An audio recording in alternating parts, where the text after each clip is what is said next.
Sizlərə bugün saçlarımın necə belə parlaq olduğu haqqında məlumat verəcəm.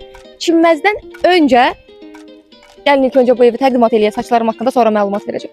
Mərdəkanın tam mərkəzində yerləşən hər bir lüks restoranlara yaxın olan 10 sotun içində ümumi sahəsi 254 kvadrat olan villamızı təqdim edirəm. Keçək ilk öncə villamızın həyətindən başlayaq. Gördüyünüz kimi daşma baseyn, hündürlüyü isə həm kiçiklərimizə, həm böyüklərimizə uyğundur. Və burada bizim çox gözəl və geniş bir söhbətgahımız var.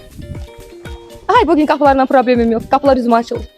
Və bura bizim manqal hissəmiz və burada belə geniş bir söhbətgah hissəmiz mövcuddur.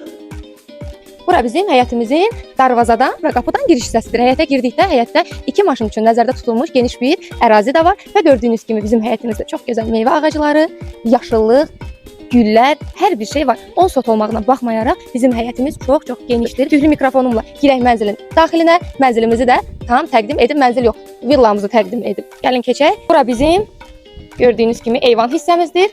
Eyvan hissəmizdən həm mətbəxə giriş çıxışımız mövcuddur.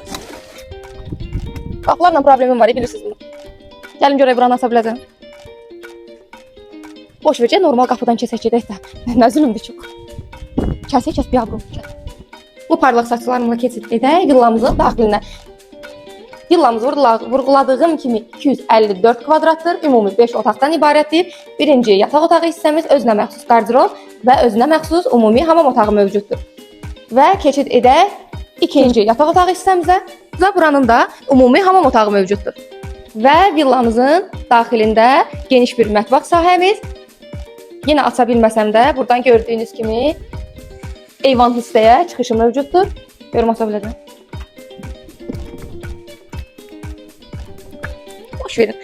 Və mətbəximizin tam yanında geniş bir zal hissəmiz mövcuddur. Və təbii ki də zalımızdan gördüyünüz kimi böyük vitrajlı pəncərələrimiz və buradan da eyvana 2 qapı çıxışımız mövcuddur. Və keçdik ən sonda isə bizim burada uşaq otağı kimi düşünülmüş 2 ədəd üzbəüz yataq otaqlarımız. Və oradan da tam çıxan kimi üzbəüz bu bir yataq otağımızda görünür və oradan da çıxaq tam onların yanında isə ümumi hamam otağımız. Və ən sonda keçid edək saçlarımın parlaqlığına. Sizin də belə saçlarınızın parlaq olmağını istəyirsinizsə, bu villanı alın, dincəlin. İnsanın ruhu dincələndə həm cildi, həm də saçları hər zaman parlaq olur. Düzdür, mənim hal-hazırda saçlarım parlaqdır, amma inşallah mən də belə villa alanda daha çox parlayacaq. Daha ətraflı məlumat üçün mənimlə əlaqə saxlamağı unutmayın.